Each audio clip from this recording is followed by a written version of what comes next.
Hello and welcome once again to another edition of Chi Time, your conscious living show with me, Clara Apollo.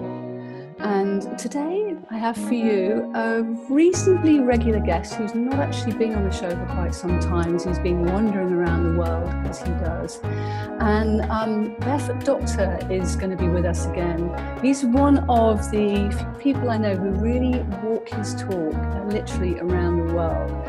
So I'm going to be asking him, like, where is his home, what is his best practice, and what has he got up his sleeve to share with you. Barefoot Doctor's been on the scene for many, many, many years and is the author of a huge amount of books, some of which are here behind me if you're watching this on video. And he was also in the background of my Qigong training.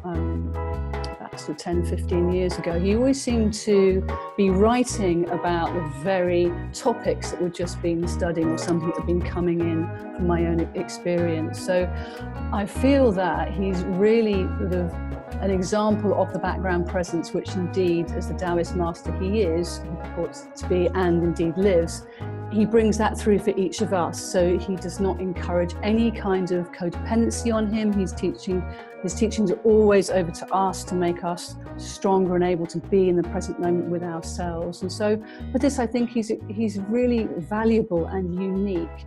And a bit of a maverick too. He's a music producer as well, as some of you know who are aware of Barefoot Doctor, and also of his interviews on Chi Time, some of the music we've played. So we are not going to disappoint.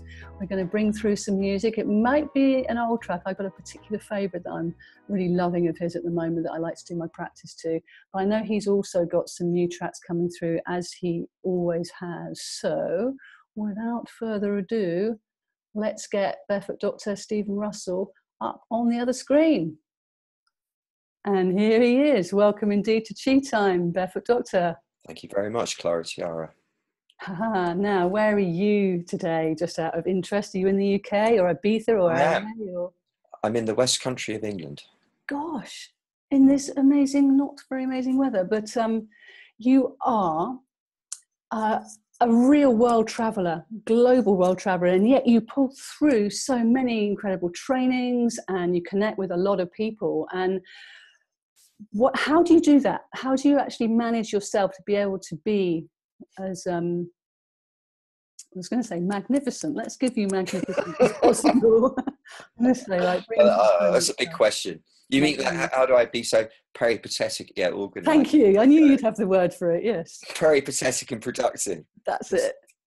Well, one of the beauties, as we all know, of the modern world is the facility of having very, very, very powerful laptops that you can carry about with you, that you can produce music on, that you can write on, obviously, and that you can do all kinds of stuff on. And the internet isn't that bad around the world in general. There are some amazing trouble spots like Los Angeles and Ibiza, which is a shame because they're two places that I do frequent. Yeah. However, all in all, we have this facility for, if you keep your head organised, of just continuing as if nothing happened, depending on, it makes no difference where you are, in other words. And actually, what it is for me is that I love to be on the move.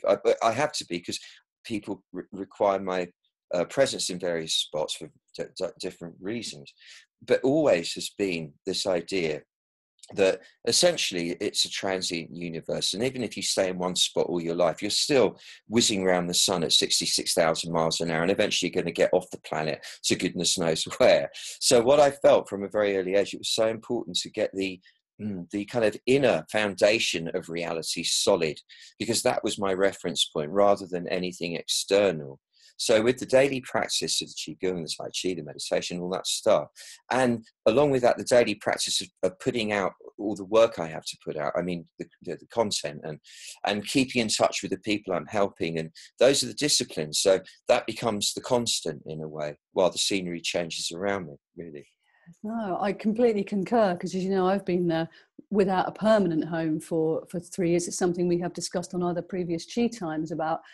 We've never been homeless. We're very fortunate in that respect. But yet, not having a permanent base instills in you the question, where is my home? And you've just explained that. It is your personal practice. It is the fact that we can do a lot of our work, most of it via our laptops. And does it then mean that our communities broaden? Because there's something to be said for being in a community and being responsible within that community. So, well, it's interesting because the sense and experience of community seems to be occurring, for me at least, on two levels. Because you've got the virtual community, which is where we're all spending more time than anywhere else now, which seems extremely real. And in many ways it is. I mean, we're connecting with people and it's really important. And that's where I connect with most of the people. And then there's and that is a community, but it's one that's somehow spaced out because it is all around the world. And in a way, it's not imaginary, but it's all in our minds.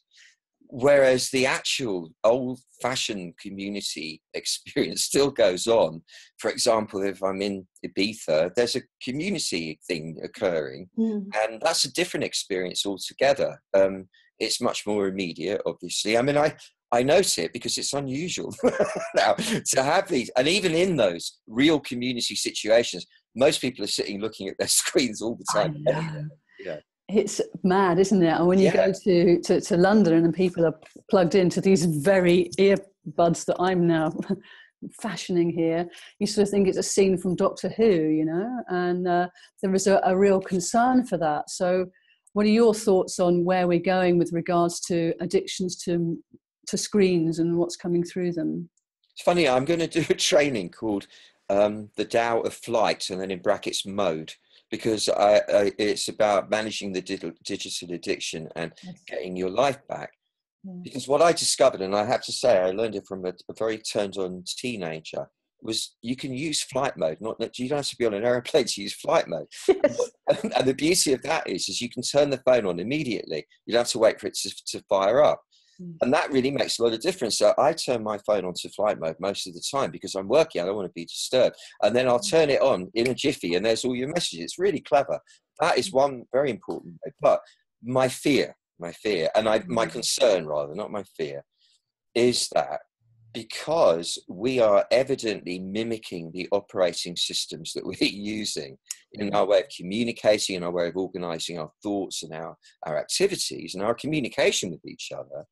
And because artificial intelligence is growing in leaps and bounds, and I do take Stephen Hawking's warning really seriously that this could pose a major danger to us. And for example, I'm sure you heard about this robot that was programmed to speak English and only understand English, and yet it devised its own language which it was communicating with to other robots, and the programmers couldn't understand it, and it had nothing to do with English, and on analysis turned out to be far more efficient at getting orders conveyed than English was. So they had to pull the plug on it. They said they were lucky they could, because it's not always easy to kill a robot. You have to be, it's quite complicated, but they were lucky they could undo it because it was going to get out of hand, apparently. That's scary. And what concerns me is that we are beginning to mimic robots more and more. For example, we appear to be having genuine emotional expression or making jokes like hi and oh, duh, or whatever it is. But actually these aren't genuine. They're set piece emotion. You know, I do parties and stuff a lot, and if you do a good drop on a tune and everybody goes wee and they do the moves, now a lot of it might be genuine, but a lot of it is simply conditioned reflex. That's the move you make when a drop comes. So we're starting to act like robots in a way, and it really troubles me. And I feel that it's very important that we pay more and more attention to keeping the heart open, because that's what keeps you, like the chest, I'm doing this with my hand. That's kind of keeps you human. It keeps you remembering that. Be natural with each other, at least a bit. You know? Yeah, really. Well, and also respect the choices that you have that go on in your mind. I was actually just turning a little bit around. I wanted to ask you about the difference between WuWei, effortless manifesting, and all this focus and intention, and focusing on what you want, and what the difference is, but what the usefulness is of both ways. Of course, it's all a bit yin and yang, isn't it? Well, actually, that it wouldn't be correct to exclude a specific focused magic from WuWei. That's part of WuWei. It's just that you have a choice. You can focus on the details if you want to, and you can manifest things that need doing. But the difference is really that you would only do that when impelled to do so by the flow, the dragon energy, the serpentine energy moving through you, which is like the woo of the way. So Yes. The woo way tells you, right, you need to focus now on that specific outcome. You need to get that money in to be able to pay that, to pay that, to pay that, see it happen. And it's bum, bum, bum. But at the same time, your main focus is on a broad-based outcome that everything will work out fine. Just fine. It's all going to be fun, and there's nothing heavy about any of it. You're not going to get in trouble about any of it. You're not at school. You're not going to get punished. The whole thing's fine, and it's fine for everyone around you. And we'll all feel happy around each other. That's the outcome I'm intending. And so you keep that as that's the main thing, because all the details will fall into place around that. But you can use it for specifics. It just that you can only do it when it really impels you to. Otherwise, you waste a lot of energy. No, that's really, really key. Thank you. That's really helped to clear that up for me. So you sort of trust WuWei to guide you. And then from that information of being in the zone there, you then know what to intend and focus on and bring through. Thank you. So that like how we are all encouraged to work. I mean, actually, I've been working with this Sri Yantra. I've completely forgotten how important this is to be able to focus your mind. And this is the one that really feeds your pineal gland, isn't it? I didn't know what you're going to say there for a minute. Yeah. And I've been using it with sort of a broad-based intention for me to focus on what I need to be doing next and to help the clarity, because as we were saying earlier, there's so many distractions going on and so many gizmos and devices. How do we get to focus on what actually needs to happen in the present moment? And so, yeah, that's sort of yantra, but also, and I know you've got going on, is, I mean, from all the plethora of trainings on Barefoot Doctor Global that you have, I think most of them lead to Qigong in some way or another. Well, a whole section of them are based on Qigong, because it's so important to me. And it's a beautiful, see, if you see me dodging about, I'm just getting the leads gone off and the battery's running out. And I'm just using a power of chi to put it back in, and there it is. We're fine. It's a perfect carrier for meditation, for strengthening exercises, for developing your voice, for all sorts of things. And it's just learning to stand properly in Qigong is such a gift. And from that, you can do many other things while you're standing there, really. So I like to combine, but also I want to teach everything that's important to me before I leave the planet. It feels like it's my duty. And I do so much Qigong stuff that I want to try and get across all those different bits of Qigong that I do. That's all it is, really. Yeah, but it seems to me that, like you said, everything comes from the standing, the Wuji posture, and this, of course, there's certain forms that come from that, but every single exercise form or martial art form, everything has a standing component. So to understand the Song Chen, that dropping in to the support from beneath and within you is an essential component of everything. And that is why it's said that Qigong is the underpins all the martial arts and everything else. So what would it be like if it underpins your life, is my question, which indeed it does with you. So have you found that with the Qigongo, because you also love to play with words, we also all know Barefoot Doctor loves to play with his words, and that the name Qigongo actually came from a restaurant, was it? Yeah, it was just because I've got I really admire American marketing expertise, even though I find it really quite kind of cheesy at times, but I even enjoy that. And it's just so cute. In Boulder, Colorado, I'm walking along and I noticed a Japanese sushi takeout joint called Japan Go, like Japanese food to go. And I thought, oh, that's so kind of cheesy, but so cute. I've got to use that for something. And the friend I was with said, so you're doing this Qigong training thing? And I said, yeah. Well, and then I went, Qigongo, that's the one, man, Qigong to go. So that's how it came. And then I just couldn't help getting into silly versions of that, really. The latest I've just done is called Sing Songo Qigongo, because it's learning voice training while doing it. Yes, but it's taking the earnestness out of these profound resources that you offer, and a lot of people still don't know how to pronounce Qigong because of the way that it's spelt in the English. So I think if you play with it as well, it makes it lighter, and Qi ultimately wants to be flowing, not be stuck and be forced. So actually, talking of Boulder, Colorado, this is a very nice connection with a mutual friend of ours, Master Ken Cohen. Yeah, the start, who is indeed from Boulder, Colorado, and I think you were going to meet up with him, but then you were in the wrong country or something, weren't No, I you? was in the right country, but it wasn't the same one as him. Oh, all right. Oh, sorry. Yeah, you know what I mean. But it seems to be a nice sort of connection with you two. And one of the things that came up about this phrase "go with the flow," and he said, if you go with the flow, you'll die. What you want to be doing is working with store and release. And I Oh wonder yeah, if you had a. I love that guy. take I on love that. him. I love him. Yeah. He's the one person that I really, really look up to in terms of this whole game. You know, not that I'm sure there would be others, but he's the only one I've ever met that it's just perfect student teacher student relation. I love it. I love him. He's just such a beautiful man. Store and release. I like his style, man. See, my thing isn't that. It's this. There's this other Taoist notion, which I think personally is the most important of all, which they call the backward flowing motion. And so the main part of it, the initial part, is you learn to occupy your back.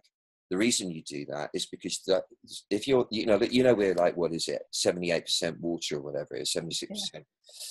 That means what you can see us as is water containers. We're vessels of fluid.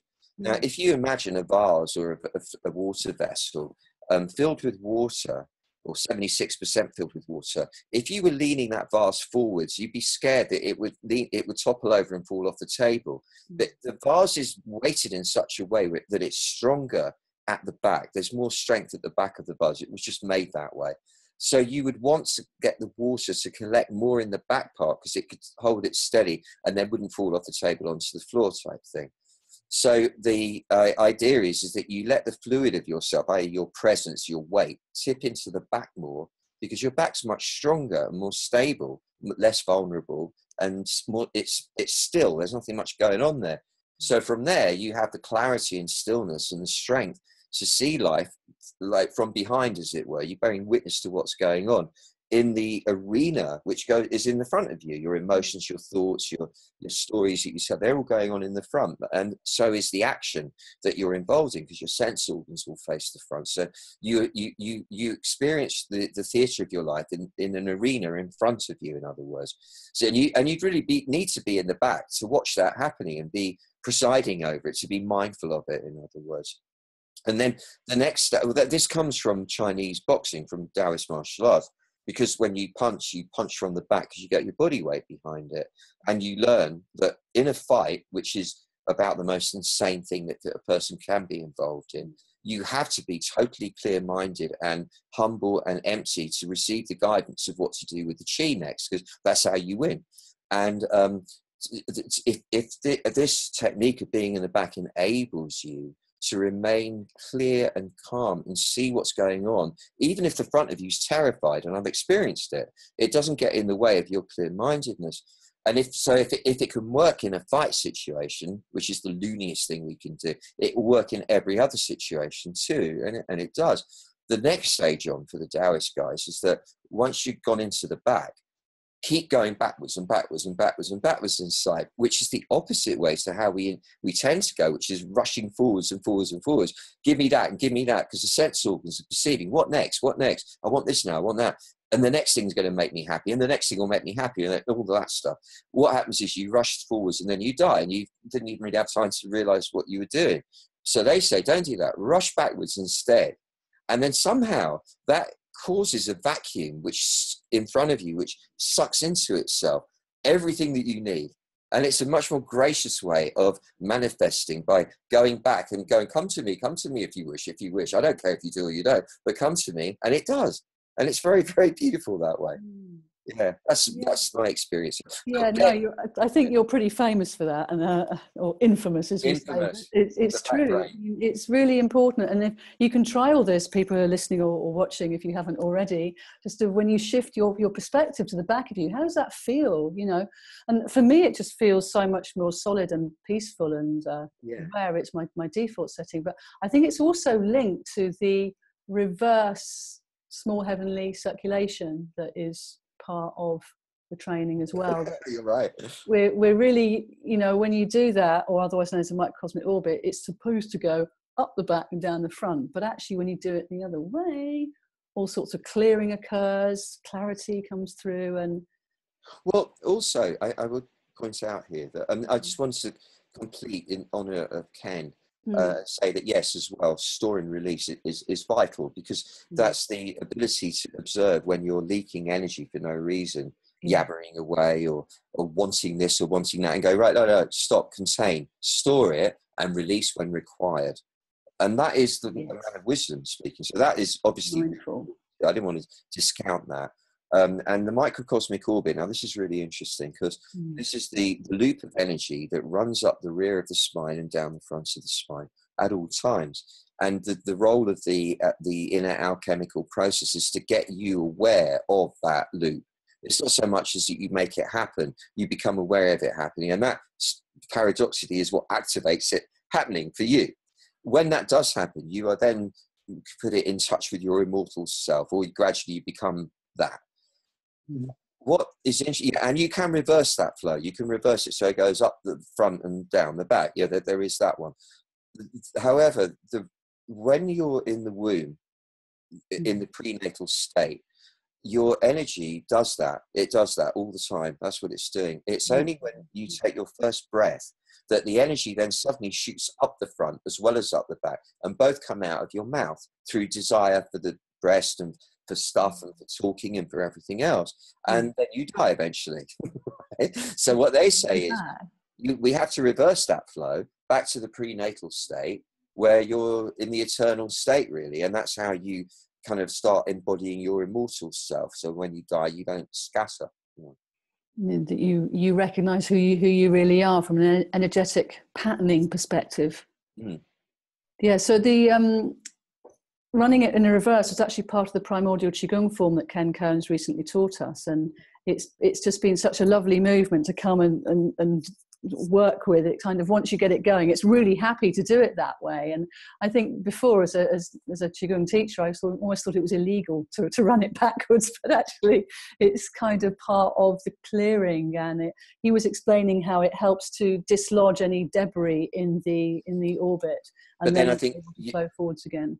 From the way I was taught, you must then do it the right way around at the end. So it's what it is the equivalent of is if you go in if you walk in a counterclockwise circle, or you move your body in a counterclockwise circle in any way, you're releasing the old stuck energy. And when you move in a clockwise circle, you're drawing fresh energy into the circulation. So it's like when you reverse the wheel, you're clearing away all the crap. And then when you turn it the right way, it works so much better. That's what it is. Yeah, definitely. Yeah. And Bongo. You're looking great on it. You can see in your eyes that it's doing something, from the last time I spoke with you.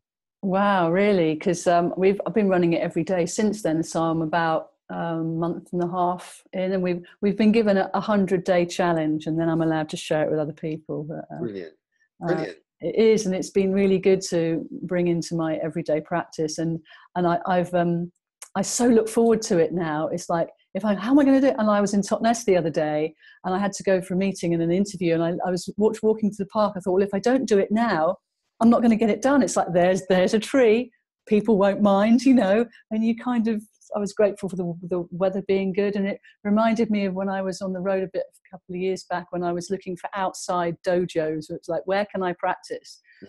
But what I was practicing was a little bit random, I suppose. But with this form, it's given such a focus and a clarity to what I'm doing. It was like, you won't believe what's happening behind the scenes here at Conscious Living Events headquarters, but there's some great stuff happening. I'm just watching it. I used to say how Chi Time would inform me how it wants to work, and now Conscious Living Events is like going, and you could put those people on, you could do that idea, and it's a bit WuWei, isn't it? It is that, completely that, yeah. So it's trust, radical trust. So internal alchemy. I would love you to share some of your infinite wisdom about the importance of the internal alchemy process. We've already touched on it with the small heavenly circulation or microcosmic orbit, but there's the dantians and how they work. But yeah, Internal Alchemy, Barefoot Doctor, Chi Time, go. Thanks. You really prepared that question well, hey? It's a topic. You can take it wherever you Let want. me just dump this one on you. All right. Well, there's a responsibility. You work it out. Okay. Well, then, the importance of internal alchemy. Yes, thank you. Why is the internal alchemy so important? Well, I can't really speak universally because I imagine it wouldn't be that important to most people, or they wouldn't know it would be because they, but I think you could get by without it fine. Because it's a process I feel that is going on within us from the moment we're conceived, probably, and we're not aware of it. And I think the whole point of the Taoist practice is really just to become aware of what is really going on at a very deep level of your being, at the deepest level of your being. It's not to make something happen, in other words, it's to discern what is happening. But then in you doing that, that somehow activates something that wouldn't have been activated before. That's the paradox of it. Now, with the internal alchemical process, we were talking about the wheel of energy going around the body. That's the sort of the basic essential loop of energy within what the Taoists call the immortal spirit body. So you have the physical body, and you have in different dimensions various versions of you. And there's in one of the dimensions, there's what they call the immortal spirit body. It's a shape, a sort of psychoenergetic phenomenon that in a sense can be seen or felt or experienced. And the idea, so this spirit body has like the physical body has veins and arteries. This spirit body has a series of 8 main pathways of energy, but it's not the usual sort of energy that we deal with, even that we call qi normally, like moving qi through the hands and stuff. This is another level of energy, a more refined even version of energy than that, which is the energy of that dimension. However, that energy acts as a catalyst because these channels occur within the physical body as well. You can access them through the physical body. They also act upon the energy moving through the body's meridians that's linked with the 12, the five vital organs rather, and it's like a catalyst on those. So doing the practice of developing your spirit body connection also benefits you physically in terms of your health as well. It makes you live longer. It certainly takes your fear of death away a lot. Yeah, it makes you feel comfortable with destiny. And also, I think from a mental health point of view, is really important because it gives you a much more joyful relationship with your past. So you can witness your past in a much more accommodating, acquiescent way and not cringe at the horrible memories, but to somehow appreciate them and realize all of them were the Tao helping you get to where you are now. Yeah. And also to become friendly with the story of humanity, of the whole universe right from the beginning, because that's your heritage. And without that, you wouldn't be here. And then to become comfortable with all your ancestors, but not just them, all the ancestors of everybody who's ever lived, because that's your heritage. And then to become comfortable with the allies that all your ancestors made, who are your allies too, like your heavenly host of guardian angels, if you like, and to become comfortable with your guardian energy. And then finally to embrace destiny as your beloved and just surrender to it in a way that it requires your guidance as well, interestingly. So to take us to the festival of all angels destiny, come on, let's go today. And it will do that. It will bring you to beautiful places with people. I mean, spaces and stuff. So it's very important. It's a way of moving energy around various pathways in the body. And each movement of energy, say up the inside of the legs, will correspond to activating certain human qualities in you, such as courage and confidence and faith and integrity and determination and compassion and so on and so forth. So every day you run through this loop of, well, the way I do it anyway, you run through this loop of moves, energy moves, and you're reactivating constantly the noble qualities that you require to be a beautiful person. So by and by, however much of a dickhead you are, and I know I can be a really huge one, it actually sorts you out. It gets you clear and with integrity and kindness and caring for others, despite yourself even, without you having to try and be good or be a saint. You can still be whoever you want to be, but it will sort you out. And they say that at the moment of dying, there is no confusion because you've already got your vehicle to move through. To what? Who knows? But they don't presume to say. But, you know. But you recognize yourself as an energetic being as well as a physical one.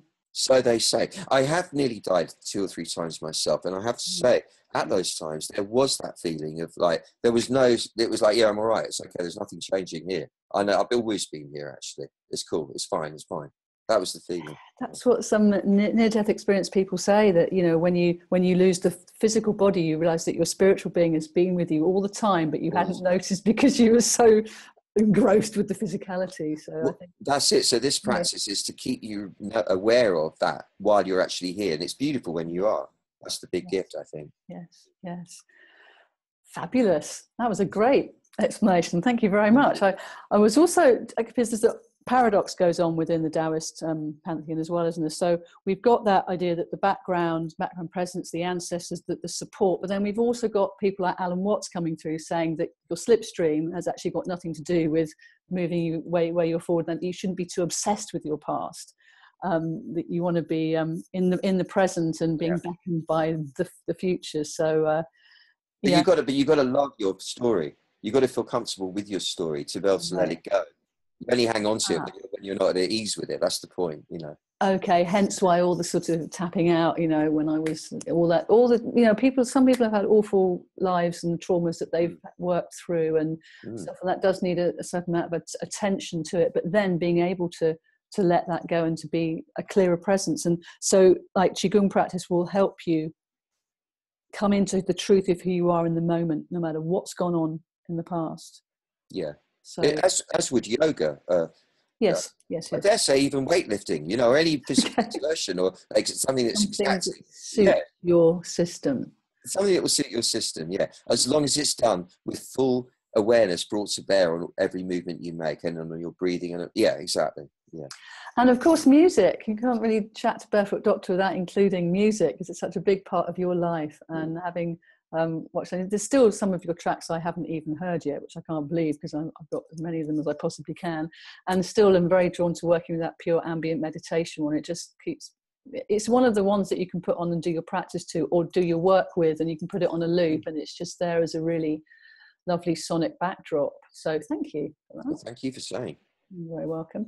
And I know that you work with the binaural beats, I can't say it properly, and particularly the 432 hertz frequency. So you're very mindful as to what frequencies are coming through with your music. Well, I work with the whole range of solfeggio frequencies and the 432 and 119 and quite a lot of others. I'm not a scientist, but I've been doing it since 1983, and I can feel where the energy is moving in my body through the sound. It's obvious. So that's how I've always done it, manipulate the frequencies to, if I want to simulate the back of the head, for example, I can move the frequencies to do that. I know how to do that. But my thing is to use them as melodic structure. Like if I need I'll make that out of a tuning fork, you know, rather than just to get a synthesizer doing it. Right. And that's kind of the way I do it. And I tune all my synths to tuning forks and do it. That's how I do it, really. Yes. And you can feel it. Everyone. I mean, like I don't do most of my stuff under the Barefoot Doctor name, and there's a couple of new projects coming through, and I was driving along in Ibiza, and a couple of friends and I, there was a couple of girls in the back who were like dancers, like on their phones and everything like that. And we were just, and I said, I just need to check the mix on this and see what the levels are. I put it on for 2 minutes, and they stopped. They go, "Boo! What's that? What's that? What is that? I feel stoned. What is it? I feel stoned. What is that? Nothing. I need to turn it off again." Amazing. That was an interesting reaction. Yes. Yeah, it works straight away, even when your mind's totally occupied with nonsense. Yeah. So it's good stuff. I love doing this stuff. I love it. Well, it's a language that crosses all languages. It is the language, isn't it? The language of chi, the language of sound. You don't need to be able to speak it to be able to feel it. You know, there's and it's so exciting, the electronic thing. Because, you know, I've got to give all due to the people who create all these plugins and the computers and the recording platforms. Wow, man, what geniuses. So I'll have to honor that, because I can walk around with a laptop with which I would have had to walk around with like a whole buildings full of Yes. and it's amazing. And in Ibiza, where I do spend a lot of time in the summer, you know, you are surrounded by I think the very, very best electronic music in the world. Well, without a doubt. I mean, it's where it's all going on, and you're hearing it all the time at parties and wherever you are, everywhere. So it's so easy to create there because you're just hearing the sound structure, and it's so exciting to be able to use the electronic basis for all this frequency stuff. It's really powerful, man, and a lot of people doing it now, so it's really fun. It's a great energy. It is, yeah. Movement, sound, being in your truth. You don't need a gizmo for you to be able to express and move your body, and it's so very important that you do that. So have you got anything particular that you would like to share with people, like a top piece of advice from Barefoot Doctor for here and now? About what? About what? About how to run your life in this crazy flipping world. Well, I'll say it like this. Yeah, it's a crazy world. It's a crazy world. And the reason it's a crazy world, and the reason is because it's populated by crazy people. Yes. And the reason it's populated by crazy people is because whenever you suppress nature, you get trouble. Like, so if you pave over all the nature, weeds will start breaking through in the concrete and make cracks eventually, because nature is stronger. You can't dominate nature, as we're finding out globally, because we've slightly dominated it a little bit too much, and so we get the backlash, and that's the problem, you know. Mm-hmm. Well, what are we talking about? Sorry, wait a minute, I've completely got carried away out of my own side. Well, we're talking about, so what happens is that we necessarily, over the thousands of years, have learned to suppress our true natures. So we're acting all the time to not offend people, which is a lot of it. It's imperative, because we'd be going around like maniacs if we didn't. You know, at least we keep a lid on our total insanity. But because we're suppressing our true natures, we get madness occur. It will happen whenever you suppress nature. You get a problem, and with us, that I call that madness. When you start pretending, you start going a little bit mad, because you start lying to yourself. You're telling yourself stories, and you're not seeing life as it really is anymore. And there's billions of people doing that now all around the planet. So it's an insane asylum, and it's always has been, really. And I'd say you cannot possibly get rid of madness. It's too late for that. You know, like, it's too entrenched. We can't stop pretending. We've got to carry on suppressing the true nature, at least a bit, because otherwise we'll kill each other. So yeah, there's that. Yeah. What do? The next best thing, I reckon, is to make your madness work for you. You've got to acknowledge it. You've got to acquiesce to it. And you've got to say, okay, my madness is where my excitement comes from. It's where my passion comes from. That's my gift to the world. Now, what is it I'm excited about? I'm excited about whatever it is. Right, how do I package that, in broadly speaking, so that I can offer it to other people to make their lives more fun?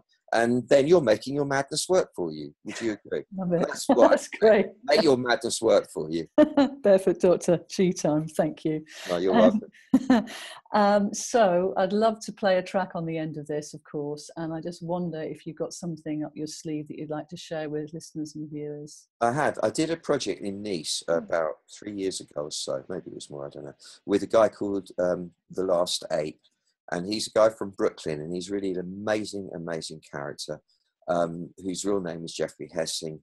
And I interviewed him over a long period of time and created some very experimental and bizarre beats. And they are basically interviews set to, they're like, you could dance to them. They're interviews that you can dance to, properly produced. And my little interventions are nothing much more than this one I want to play is called Change. And he just tells it so brilliantly, all about change. He really, it's like everything you need to know about life in one track. And all I say in it is change. And one bit, and then I go in one bit, all change is good. All change is good. $100 bills are better.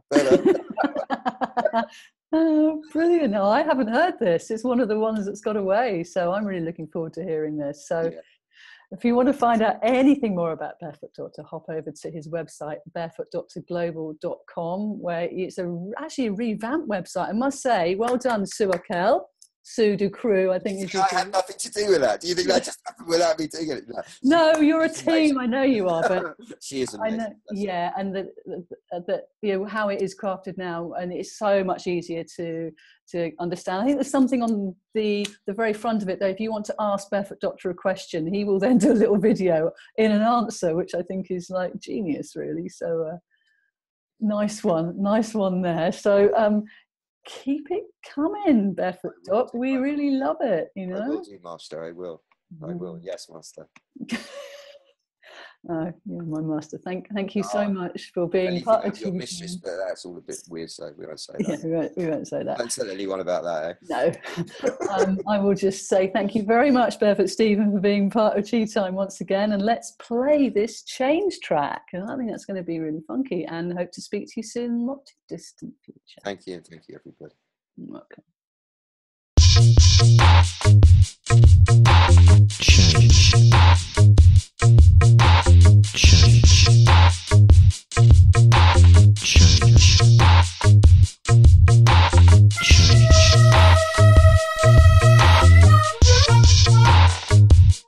It changes.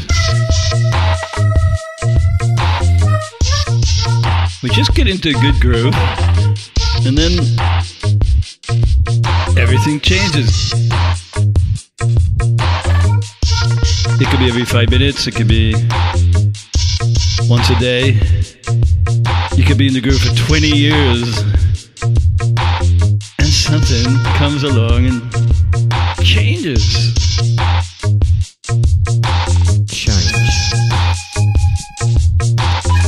And then what do you do now?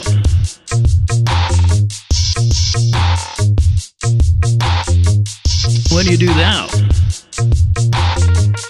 What do you do now?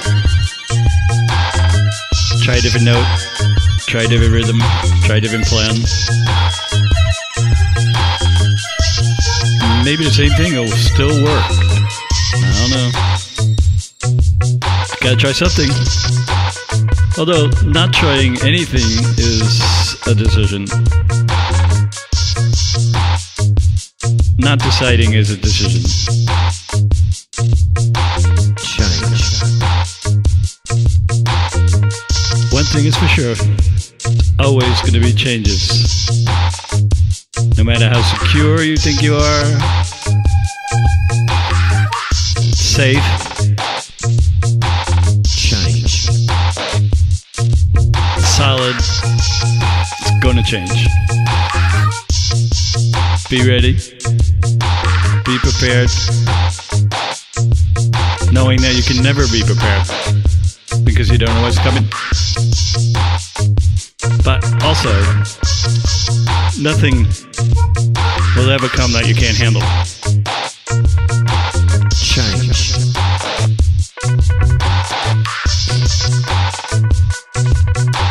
And that's the fun of it. Change. How boring would it be if it was always the same? Everybody wants it to be the same because it feels good. If it already feels good. And sometimes even when it feels bad, you still want it to be the same. Because it's safe and familiar. Change. But it's going to change. You better change with it.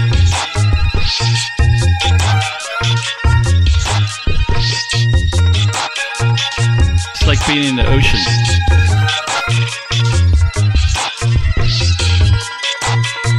And just floating like a cork, riding the waves.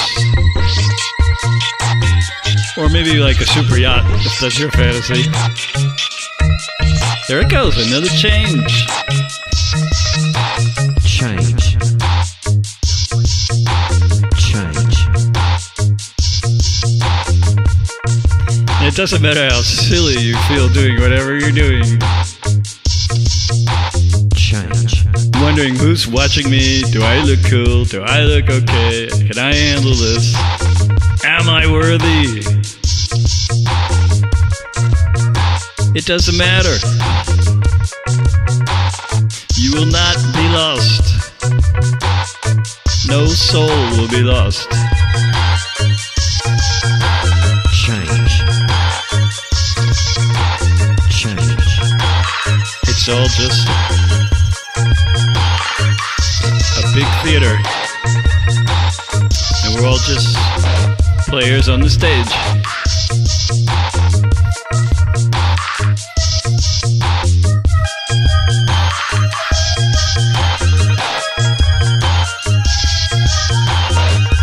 You want to play? 100%? It's just a game. Nothing to lose. No winner, no loser. Just a game.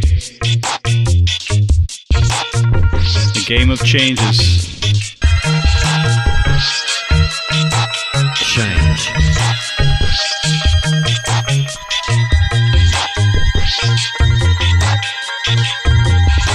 And you never know when it's coming, but it's coming. Change.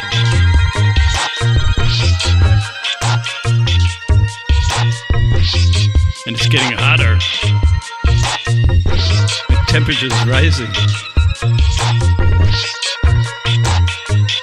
Maybe global warming, but it's happening inside of me. Change. All change is good, good. All change is good, good. The $100 bills are much better. Better. Better. Change.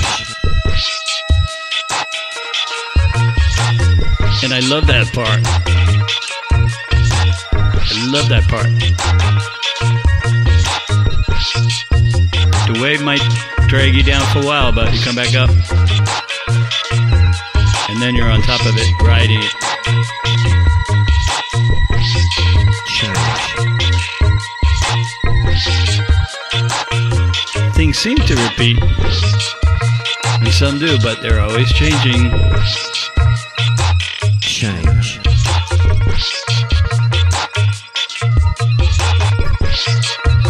Change. Even when you get tired of it, want to close your eyes, go to bed, dream, sleep, sleep, sleep. Change.